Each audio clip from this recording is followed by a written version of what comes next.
ನಮಸ್ಕಾರ. ಹೋಳಿ ಅಂದ್ರೆ ಎಲ್ಲರಿಗೂ ನೆನ್ಪಾಗೋದು ಬಣ್ಣಗಳಾಟ, ಸಂಭ್ರಮ ಅಲ್ವಾ?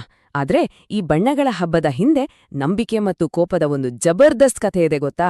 ಬನ್ನಿ ಇವತ್ತ ಕಥೆಯೊಳಗೆ ಡೈವೊಡೆಯೋಣ. ಸರಿ, ಈಗ ನಿಮಗೊಂದು ಪ್ರಶ್ನೆ. ಯಾರನ್ನಾದ್ರೂ ಕೊಲ್ಲೋಕೆ ಸಾಧ್ಯವೇ ಇಲ್ಲ ಅಂತ ಅಂದುಕೊಳ್ಳಿ.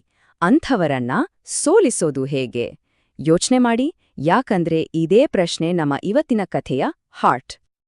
ಇವತ್ತಿನ ನಮ್ಮ ಈ ಪಯಣದಲ್ಲಿ ಮೊದಲು ನಾವು ಯಾರೂ ಸೋಲಿಸಲಾಗದ ಆ ರಾಕ್ಷಸ ರಾಜನ ಬಗ್ಗೆ ಮಾತಾಡೋಣ.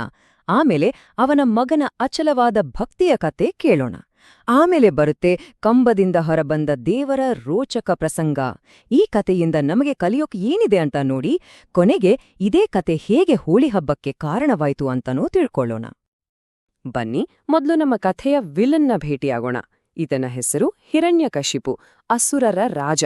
ಇಡೀ ಭೂಮಿಯನ್ನೇ ತನ್ನ ಕೈವಶ ಮಾಡ್ಕೊಂಡು ಎಲ್ರೂ ತನ್ನನ್ನೇ ದೇವರು ಅಂತ ಪೂಜೆ ಮಾಡ್ಬೇಕು ಅಂತ ಫರ್ಮಾನ್ ಹೊರಡಿಸಿದ್ದ. ಹಾಗಾದ್ರೆ ಇವನಿಗೆ ಇಷ್ಟೊಂದು ಶಕ್ತಿ ಎಲ್ಲಿಂದ ಬಂತು?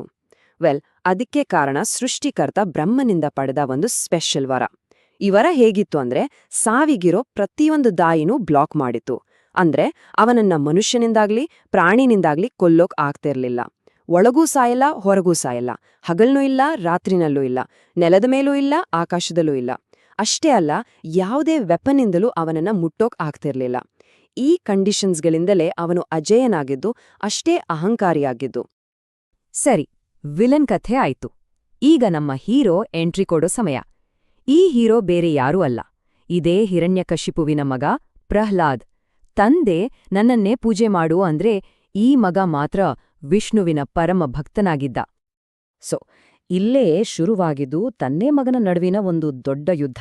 ಒಂದು ಕಡೆ ಹಿರಣ್ಯಕಶಿಪು ನಾನೇ ದೇವ್ರು, ನನ್ನನ್ನೇ ಪೂಜಿಸು ಅಂತ ಗರ್ಜಿಸ್ತಿದ್ದ. ಇನ್ನೊಂದು ಕಡೆ ಪ್ರಹ್ಲಾದ್ ತುಂಬಾನೇ ಶಾಂತವಾಗಿ ನಿನ್ನ ರಕ್ಷಕ ವಿಷ್ಣು ಅಂತಿದ್ದ. ಇದು ಕೇವಲ ಇಬ್ಬರು ವ್ಯಕ್ತಿಗಳ ನಡುವಿನ ಜಗಳ ಆಗಿರ್ಲಿಲ್ಲ, ಇದು ಅಹಂಕಾರ ಮತ್ತು ಭಕ್ತಿಯ ನಡುವಿನ ಹೋರಾಟವಾಗಿತ್ತು. ಮಗನ ಈ ಭಕ್ತಿ ನೋಡಿ ಹಿರಣ್ಯಕಶಿಪುವಿಗೆ ಸಿಕ್ಕಾಪಟ್ಟೆ ಕೋಪ ಬಂತು. ಅವನನ್ನ ಮುಗಿಸ್ಬಿಡ್ಬೇಕು ಅಂತ ಒಂದಾದ ಮೇಲೊಂದರಂತೆ ಪ್ರಯತ್ನ ಮಾಡಿದ. ಯೋಚನೆ ಮಾಡಿ, ಪ್ರಹ್ಲಾದನಿಗೆ ವಿಷ ಕೊಟ್ರೂ ಬದುಕಿದ, ಆನೆಗಳಿಂದ ತುಳಿಸಿದ್ರೂ ಏನೂ ಆಗ್ಲಿಲ್ಲ, ವಿಷಸರ್ಪಗಳ ಹುತ್ತಕ್ಕಾಕಿದ್ರೂ ಅಲ್ಲೋ ಸೇಫ್, ಕುದಿಯೋ ಎಣ್ಣೆಗೂ ಹಾಕಿದ್ರೂ ಅಲ್ಲೋ ಪಾರಾದ, ಕೊನೆಗೆ ತನ್ನ ತಂಗಿ ಹೋಳಿಕಾ ಜೊತೆ ಬೆಂಕಿ ಮೇಲೆ ಕೂರ್ಸಿದ. ಆದ್ರೂ ಪ್ರಹ್ಲಾದ ಬದುಕುಳ್ದ. ಪ್ರತಿಯೊಂದು ಸಲಾನೂ ಅವನನ್ನ ಕಾಪಾಡಿದ್ದು ಅವನ ನಂಬಿಕೆ, ಅವನ ಭಕ್ತಿ. ಎಷ್ಟೇ ಪ್ರಯತ್ನ ಮಾಡಿದ್ರೂ ಮಗ ಸಾಯ್ತಿಲ್ಲ ಅಂತ ಗೊತ್ತಾದಾಗ ಹಿರಣ್ಯಕಶಿಪುವಿನ ಕೋಪ, ಹತಾಶೆ ಎಲ್ಲವೂ ಲಿಮಿಟ್ ಮೀರಿತು. ಇನ್ನು ಕಥೆಯಲ್ಲಿ ಒಂದು ದೊಡ್ಡ ಡ್ರಾಮ್ಯಾಟಿಕ್ ಟ್ವಿಸ್ಟ್ ಬರೋ ಸಮಯ ಬಂದಿತ್ತು. ಕೋಪದ ಉಚ್ಚ ಕಟ್ಟದಲ್ಲಿದ್ದ ಹಿರಣ್ಯಕಶಿಪು ಪ್ರಹ್ಲಾದನಿಗೆ ಚಾಲೆಂಜ್ ಹಾಕ್ತಾನೆ.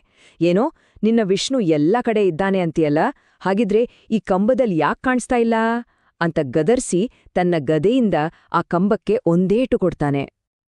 ಆಗಾಗಿದ್ದೇ ಒಂದು ಪವಾಡ. ಆ ಹೊಡೆದ ಕಂಬದಿಂದ ಒಂದು ಭಯಂಕರ ರೂಪ ಹೊರಬರುತ್ತೆ. ಅದೇ ನರಸಿಂಹ, ವಿಷ್ಣುವಿನ 4ನೇ ಅವತಾರ. ಅರ್ಧ ಮನುಷ್ಯ ಅಂದರೆ ನರ ಮತ್ತು ಅರ್ಧ ಸಿಂಹ ಅಂದರೆ ಸಿಂಹ. ಈ ವಿಶೇಷ ಅವತಾರ ಬಂದಿದ್ದೇ ಹಿರಣ್ಯಕಶಿಪುವಿನ ಆ ವರವನ್ನ ಮುರಿಯೋಕೆ ಅಂತ. ನೋಡಿ, ನರಸಿಂಹನ ಅವತಾರ ಆ ಕಾಸ್ಮಿಕ್ ರಿಡಲ್ನ ಎಷ್ಟು ಜಾಣಮೆಯಿಂದ ಸಾಲ್ವ್ ಮಾಡ್ತು ಅಂತ. ಹಿರಣ್ಯಕಶಿಪುವಿನ ಒಂದೊಂದು ಕಂಡೀಷನ್ಗೂ ಇಲ್ಲೊಂದು ಸೊಲ್ಯೂಷನ್ ಇತ್ತು. ಅವನು ಮನುಷ್ಯನೂ ಅಲ್ಲ, ಪ್ರಾಣಿನೂ ಅಲ್ಲ. ಯಾಕೆಂದ್ರೆ ನರಸಿಂಹ ಅರ್ಧ ಮನುಷ್ಯ, ಅರ್ಧ ಸಿಂಹ. ಸಮಯ ಹಗಲೂ ಅಲ್ಲ, ರಾತ್ರಿನೂ ಅಲ್ಲ, ಸಂಜೆ ಹೊತ್ತು. ಜಾಗ ಒಳಗೂ ಅಲ್ಲ, ಹೊರಗೂ ಅಲ್ಲ, ಅರಮನೆಯ ಹೊಸ್ತಿಲು. ಅವನನ್ನ ಕೊಂದಿದ್ದು ನೆಲದ ಮೇಲೂ ಅಲ್ಲ, ಆಕಾಶದಲ್ಲೂ ಅಲ್ಲ, ನರಸಿಂಹನ ತೊಡೆ ಮೇಲೆ. ಮತ್ತು ಯಾವುದೇ ಆಯುಧ ಬಳಸಲಿಲ್ಲ, ಬದಲಿಗೆ ತನ್ನ ಉಗುರುಗಳನ್ನೇ ಬಳಸಿದ್ರು. ಹೀಗೆ ವರದ ಒಂದೇ ಒಂದು ನಿಯಮವನ್ನು ಮುರಿದೆ ಅಧರ್ಮಕ್ಕೆ ಅಂತ್ಯ ಹಾಡಿ ಧರ್ಮವನ್ನ ಸ್ಥಾಪಿಸಲಾಯಿತು. ವಾವ್, ಎಂಥ ಅದ್ಭುತ ಕಥೆ ಅಲ್ವಾ? ಆದ್ರೆ ಇದು ಬರೀ ಒಂದು ಕಥೆ ಅಲ್ಲ, ಇದರಲ್ಲಿ ಇವತ್ತಿಗೂ ರೆಲಿವೆಂಟ್ ಆಗಿರುವ ಕೆಲವು ದೊಡ್ಡ ಪಾಠಗಳಿವೆ. ಬನ್ನಿ ಅವು ಯಾವುವು ಅಂತ ನೋಡೋಣ. ಮೊದಲನೇ ಪಾಠ ನಂಬಿಕೆ ಅಂದ್ರೆ ಫೇತ್. ಪ್ರಹ್ಲಾದನ ಆ ಅಚಲವಾದ ಭಕ್ತಿ ಇದೆಯಲ್ಲ, ಅದು ಒಂದು ಇಂಟರ್ನಲ್ ಕಂಪಸ್ ತರ. ಎಷ್ಟೇ ಕಷ್ಟ ಬರ್ಲಿ ಅದು ಸರಿಯಾದ ದಾರಿ ತೋರಿಸುತ್ತೆ ಮತ್ತು ನಮ್ಮ ನಂಬಿಕೆಗಳನ್ನ ಇನ್ನಷ್ಟು ಸ್ಟ್ರಾಂಗ್ ಮಾಡುತ್ತೆ. ಎರಡನೇ ಪಾಠ ಅಹಂಕಾರ ಅಂದ್ರೆ ಹ್ಯೂಬ್ರಿಸ್. ಹಿರಣ್ಯಕಶಿಪುವಿನ ಆ ದುರಹಂಕಾರ, ಆ ಅಸಹಿಷ್ಣುತೆ, ಅದು ಅವನ ಕಣ್ಣನ್ನೇ ಕುರುಡು ಮಾಡಿತ್ತು. ತನ್ನ ಶಕ್ತಿಗೆ ಒಂದು ಲಿಮಿಟ್ ಇದೆ ಅಂತಾನೆ ಅವನು ಮರೆತುಬಿಟ್ಟಿದ್ದ. ಇದು ಮಿತಿ ಮೀರಿದ ಹೆಮ್ಮೆಯಿಂದ ಏನೆಲ್ಲ ಅಪಾಯ ಆಗ್ಬಹುದು ಅನ್ನೋದಕ್ಕೆ ಒಂದು ದೊಡ್ಡ ವಾರ್ನಿಂಗ್. ಮೂರನೇ ಮತ್ತು ಕೊನೆಯ ಪಾಠ ಧರ್ಮ ಅಂದ್ರೆ ಕಾಸ್ಮಿಕ್ ಆರ್ಡರ್. ನರಸಿಂಹ ಬಂದು ಪ್ರಹ್ಲಾದನನ್ನ ರಕ್ಷಿಸಿದ್ದಿದೆಯಲ್ಲ, ಅದು ಬ್ರಹ್ಮಾಂಡದ ಸುವ್ಯವಸ್ಥೆ ಮತ್ತು ನ್ಯಾಯವನ್ನ ಮತ್ತೆ ನಿಲೆನಿರ್ತಿಸಿದ ಸಂಕೇತ. ಅಂತಿಮವಾಗಿ ಕೆಟ್ಟದ್ರ ಮೇಲೆ ಒಳ್ಳೆಯದಕ್ಕೆ ಜಯ ಸಿಕ್ಕೇ ಸಿಗುತ್ತೆ ಅನ್ನೋದ್ರ ದ್ಯೋತಕ. ಸರಿ, ಈ ಕಥೆ ಕೇಳಿದ್ವಿ, ಪಾಠಗಳನ್ನೂ ತಿಳ್ಕೊಂಡ್ವಿ. ಆದ್ರೆ ಈ ಕಥೆಗೂ ನಾವು ಆಚರಿಸೋ ಹೋಳಿ ಹಬ್ಬಕ್ಕೂ ಏನು ಸಂಬಂಧ? ಬನ್ನಿ ಆ ಕನೆಕ್ಷನ್ನ ಈಗ ನೋಡೋಣ. ನೆನಪಿದ್ಯಾ, ಪ್ರಹ್ಲಾದನನ್ನ ಪರೀಕ್ಷೆ ಮಾಡೋ ಘಟನೆಗಳ ಬಗ್ಗೆ ಹೇಳಿದ್ದೆ. ಅದರಲ್ಲೂ ಒಂದೇ ಹೋಳಿ ಹಬ್ಬದ ಮೂಲ. ಹಿರಣ್ಯಕಶಿಪುವಿನ ತಂಗಿ ಹೋಳಿಕಾಗೆ ಬೆಂಕಿಯಿಂದ ರಕ್ಷಣೆ ಇರೋ ವರ ಇತ್ತು. ಅವಳು ಪ್ರಹ್ಲಾದನನ್ನ ತನ್ನ ತೊಡೆ ಮೇಲ್ ಕೂರಿಸ್ಕೊಂಡು ಉರಿಯೋ ಬೆಂಕಿಯ ಮಧ್ಯೆ ಕೂತ್ಕೊಂಡ್ಲು. ಉದ್ದೇಶ ಪ್ರಹ್ಲಾದನನ್ನ ಸುಟ್ಟು ಹಾಕೋದು. ಆದ್ರೆ ಪ್ರಹ್ಲಾದ ವಿಷ್ಣುವನ್ನ ಪ್ರಾರ್ಥಿಸಿದ. ಆಗ ಆಗಿದ್ದೇ ಒಂದು ಮಿರಾಕಲ್. ಹೋಳಿಕಾಳ ವರ ಫೇಲಾಯ್ತು. ಅವಳೇ ಬೆಂಕಿಯಲ್ಲಿ ಸುಟ್ಟೋದ್ಲು. ಆದ್ರೆ ಪ್ರಹ್ಲಾದ ತನ್ನ ಭಕ್ತಿಯಿಂದಾಗಿ ಒಂದು ಚೂರು ಗಾಯವೂ ಇಲ್ದೆ ಹೊರಬಂದ. ಇವತ್ತಿಗೂ ಹೋಳಿ ಹಬ್ಬದ ಹಿಂದಿನ ರಾತ್ರಿ ಹೋಲಿಕಾ ದಹನ ಅಂತ ಬೆಂಕಿ ಹಾಕ್ತಾರಲ್ಲ, ಅದು ಇದೇ ಘಟನೆಯ ನೆನಪಿಗಾಗಿ. ಹೋಳಿಕಾಳ ಅಂತ್ಯ ಅಂದ್ರೆ ಕೆಟ್ಟದ್ದರ ಸಂಹಾರದ ಸಂಕೇತ ಅದು. ಇಂಟ್ರೆಸ್ಟಿಂಗ್ ಆಗಿ ಈ ಆಚರಣೆಯ ಹಿಂದೆ ಒಂದು ಸೈಂಟಿಫಿಕ್ ರೀಸನ್ ಕೂಡ ಇದೆ ಅಂತ ಹೇಳ್ತಾರೆ. ವಸಂತಕಾಲ ಅಂದ್ರೆ ಸ್ಪ್ರಿಂಗ್ ಸೀಸನ್ನಲ್ಲಿ ವಾತಾವರಣದಲ್ಲಿ ಬ್ಯಾಕ್ಟೀರಿಯಾಗಳ ಸಂಖ್ಯೆ ಜಾಸ್ತಿಯಾಗುತ್ತೆ. ಹೋಳಿಕಾ ದಹನದ ಬಿಸಿ ಇದೆಯಲ್ಲ, ಅದು ಈ ಬ್ಯಾಕ್ಟೀರಿಯಾಗಳನ್ನ ನಾಶ ಮಾಡತ್ತೆ ಅಂತ ಒಂದು ನಂಬಿಕೆ. ಅಷ್ಟೇ ಅಲ್ಲ, ಬೆಂಕಿಯ ಸುತ್ತ ಪ್ರದಕ್ಷಿಣೆ ಹಾಕೋದ್ರಿಂದ ಅಂದ್ರೆ ಪರಿಕ್ರಮ ಮಾಡೋದ್ರಿಂದ ನಮ್ಮ ದೇಹ ಕೂಡ ಶುದ್ಧಿಯಾಗತ್ತೆ.